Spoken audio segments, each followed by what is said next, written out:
letting the advocates be aware of them. And so I believe, Gary Scheller, you're on. Can you unmute? How's that? Perfect.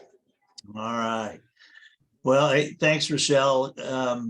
Just quickly, we all know the legislative session's coming up. There are a couple of pieces that you want to keep an eye out for. We've been working, there's a group of us that have been working with Representative Ivory for the last year regarding kind of trying to find a way to better coordinate victim services across the state.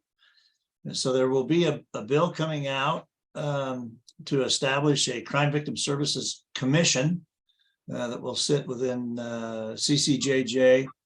The main purpose of that is to help us access the state resources and communities and the local resources for the purpose of doing a better job of coordinating those services and the service delivery. The good news is there's been an enormous amount of conversation within legislative leadership, within the governor's office, and we're anticipating hopefully somewhere in the area between $20 and $30 million in state funds being made available for victim services in the area of domestic violence, sexual assault, and the children's justice centers. Most likely one-time money over a number of years, but it should be enough to get us in a place where we can do a lot of really good work in providing the legislature the information to show them what the state's obligation really is. And somebody just said, thanks, great job, Gary. I'll tell you, it hasn't been only me. There's been 30 of us or so meeting sometimes weekly, sometimes 3 or 4 times a week on this to try to pull it together. But we finally have, I think, probably more attention from the state legislature than we've ever had at showing them that the state is relying almost exclusively upon federal dollars to fund victim services in the state. We have their attention, and I think we've got a good head of steam going into this session. So we have that bill. We might see some interesting concepts trying to make sure that emergency prophylaxis for pregnancy is available in every community without question and anonymously to make it available. That's just kind of getting off the ground right now, just in conversations. I think we have a group of law enforcement officers that are frustrated not having anything that they can really intervene with when we have cases of adults intimately sexually kissing, tongue in the mouth kissing children. There really isn't a current statute that lends itself well to prosecuting that and stopping that. So we may see some folks coming forward on that issue to talk about that. And then we'll have some that are pretty controversial. The whole attempt to either depose or force a victim or a witness to sit down with defense attorneys, whether they be called to a preliminary hearing and required to testify. And we'll continue to fight against those. What I really wanted to touch on quickly was we won't abuse the SWAVO list during the legislative session. But if we have some things come up that we really need the victim advocate community to do some education on, we want to be able to send that out to you and to know that chain letters or form letters are great if that's all you can do in the last minute. But what works really the best is if you can identify the representative and the senator or representatives that impact the area or that are elected to serve your area that you're serving. If you can get an understanding of what the policy of that legislation will do to people victimized in your community, if you can reach out to them personally, if you're allowed to, and say, Representative, Senator, let me explain to you what's going to happen to the people that I work with if this legislation passes and this policy goes into place. This is how you're going to impact the people that live in your community, many of whom may voted for you. And it's education. And I appreciated Nathaniel's comments. Probably something I needed to hear about, maybe professionalizing the tenor of your communications. Sometimes it's hard to do, but we've got to do that. So if you see something come through the SWAVO list, and it's titled legislation or urgent action requested, I'd encourage you to really look into that if you're able. If you're not in a position where your supervisor or boss says that's a no-go, don't do it, then don't do it. But remember, we don't lobby, we educate, and educating sounds like, Representative, Senator, let me please explain to you what will happen to the people I work with in your jurisdiction, or the people that voted for you if this becomes law, and take that approach. Let's see, what else do we have in there?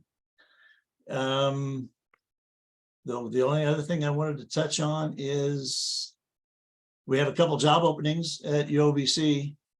And I think if you have Rose Gomez there in the room, she can tell you more about those. We've got an opening for a reparation officer and a victim advocate. And you can either catch Rose there or give Melanie a call at our office.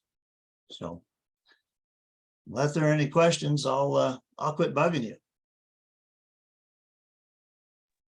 Any questions? No, thank you, Gary. We really appreciate it. And just kind of in response to the SWAVO list, I will send out the 1st of January. There's quite a few different groups that track legislation. And so I'll send out links to all of those so you can choose what you want to be involved with and how to kind of stay on top of it so you can get some of those education. But probably before the time comes, reach out to your supervisors and ask, like, hey, what would this look like? What am I allowed to do? And kind of get some of those permissions ahead of time. So great. Anything else, Gary? That's it. Thank you all very much. Okay, great.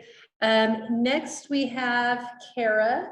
Kara is the new, I guess I didn't even look at your title, but House Bill 117 was passed last session for victim address confidentiality, and Kara is the new person for that, so better introduce yourself. Thanks.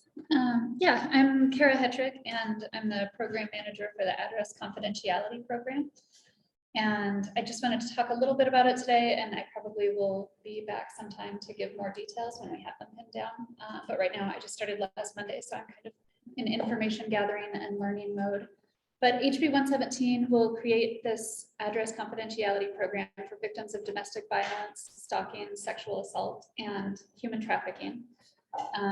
And so it'll protect the addresses, and state and county entities will use an assigned address that is either going to be a state building or state PO box in place of someone's actual residential address. So the assigned address will be on their driver's license, their mail will be going to that assigned address, and then will be forwarded to them.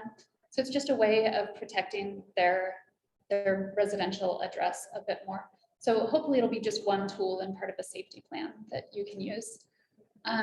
As it's come in, we're expecting the implementation to take a while, so it won't be very soon, but just want this to kind of be on people's radar.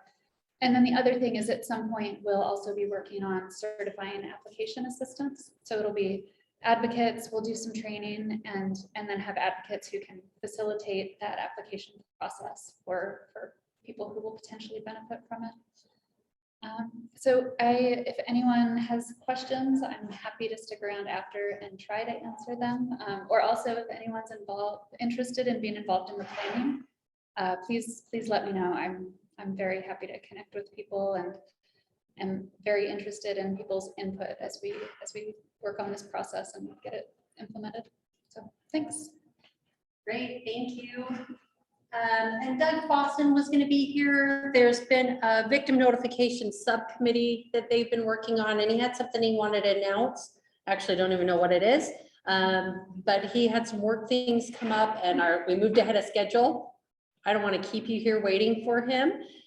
So I will have him put it into writing. We'll send it out to the SWAVO listserv.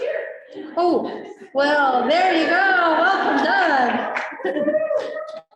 Sorry, I was sending you, we're ahead of schedule, we're moving along. But if you want to come right up, we're to you. Sorry about that.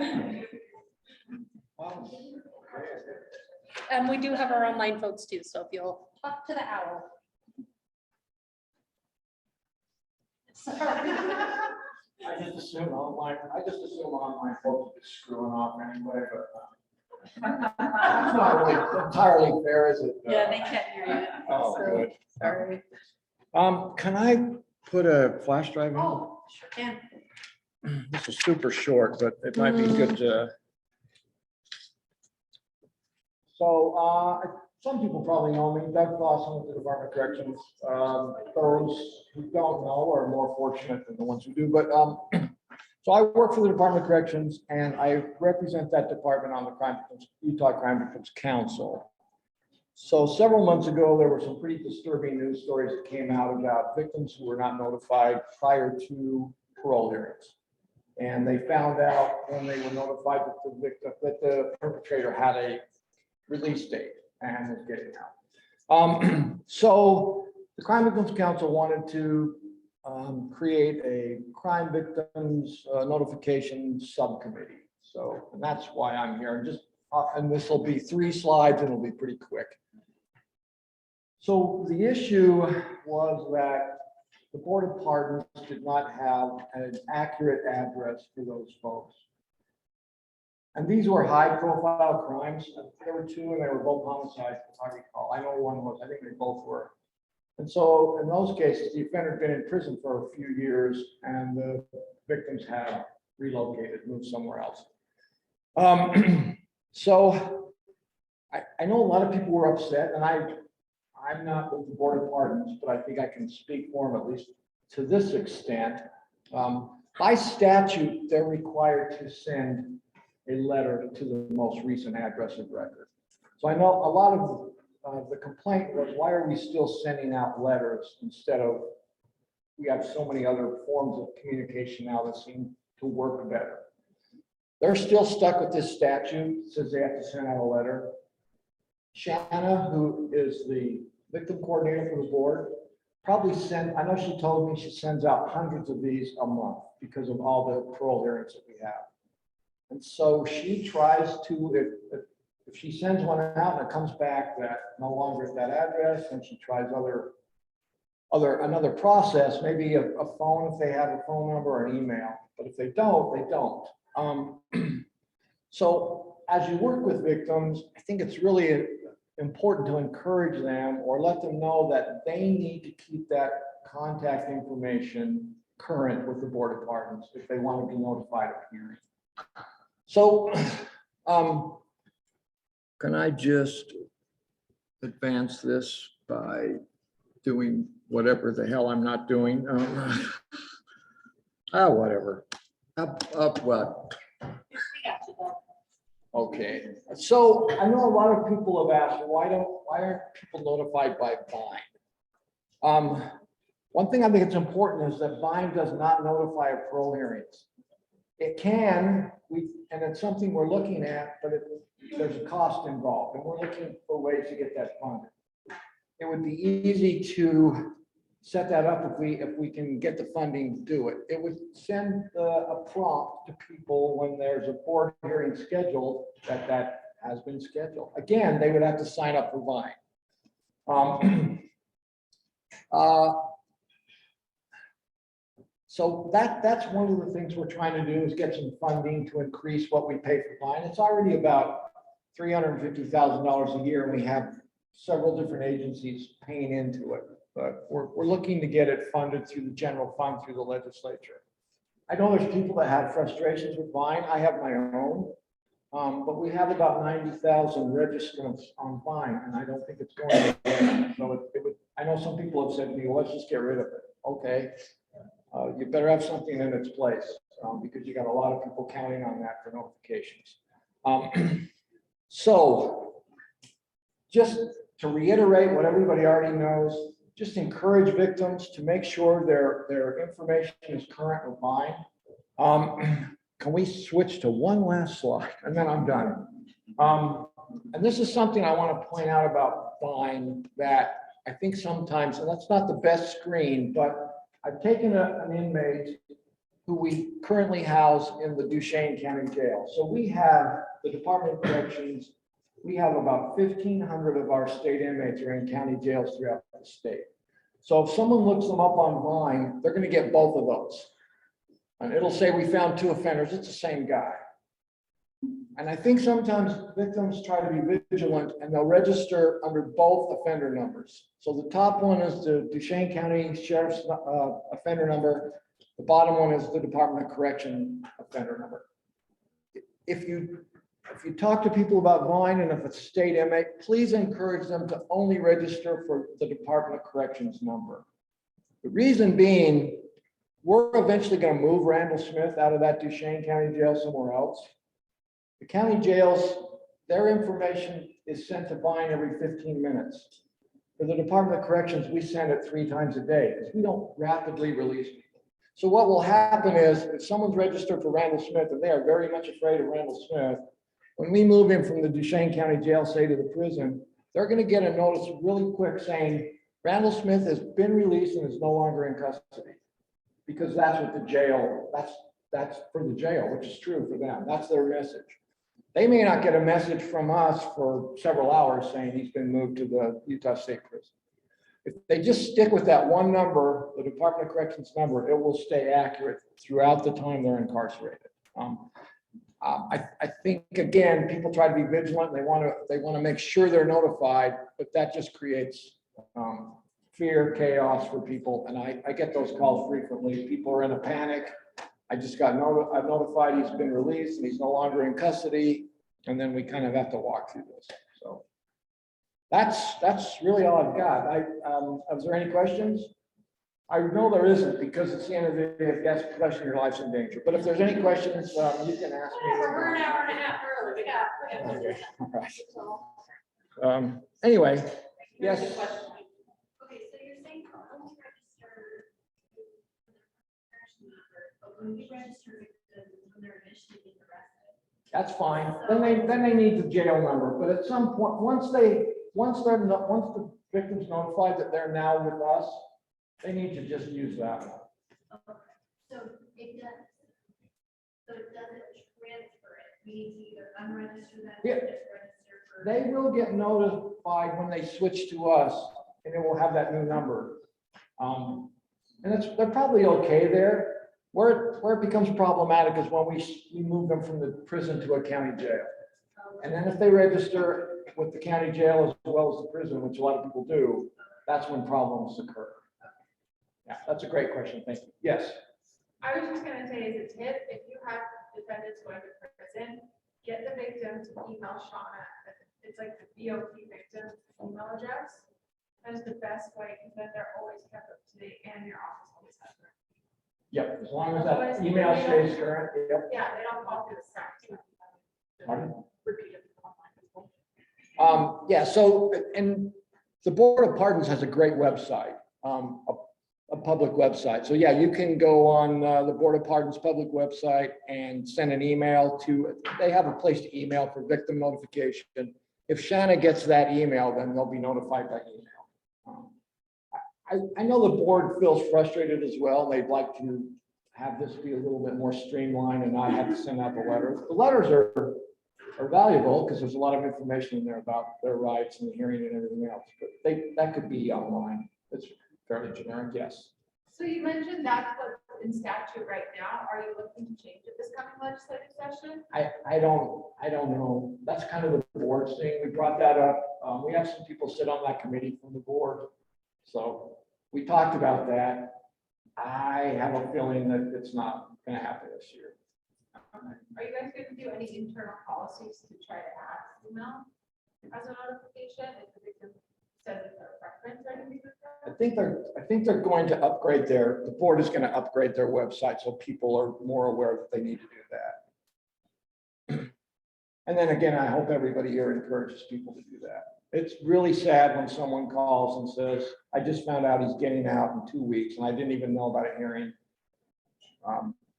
I just had that happen. There was a horrible, it's less than 2 years ago. I'm kind of surprised this guy's getting out, but that's the way it goes. But he was, it was a young person driving drunk, hit this couple. They were on a motorcycle together. They had just retired from FedEx after 30 years, moved to Nevada. We're driving kind of between Blanding and St. George. He hit him full speed. He never even hit his brakes. So both of them lost legs, the hip. They're now back living with their kids and and they were not notified, but they had moved. They moved back to Texas and moved and they weren't notified. And I got that call. The lady was very upset, found out this guy was getting out in a week. So anyway, I hate to have those things happen. Even if it doesn't change when they're getting out, I think it's so important for victims to have a voice in those hearings, to let the board know and the offender know the impact of their crime. Anything else? Okay, thank you. Appreciate it. Thanks for letting me jump in. Oh, no,